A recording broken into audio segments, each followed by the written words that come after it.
तिचं निरीक्षण करत होता, तर ती आपल्या पत्र्याशी चाला करत बसली होती. आज ती त्याला खूप वेगळी भासत होती. आधीची अमूल्य आणि आजची अमूल्य खूप वेगळी होती. तिचे पाणीदार डोळे, तिचा रेखीव गोरापान चेहरा, गोबरे गोबरे गाल, छोटं नाक, गुलाबी ओठ, उफ, किती सुंदर दिसायची ती.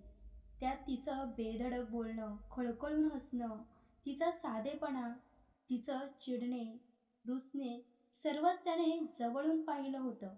पण आता ती तशी नव्हती. तिने स्वतःमध्ये खूप बदल घडवला होता. ते पाहूया हळूहळू. अमूल्या, तिचं निरीक्षण करत त्याने तिला आवाज दिला. मिस्टर अक्षय. तिने नजर वर करून त्याच्याकडे पाहिलं. आजही तो तसाच होता, जसा याआधी होता.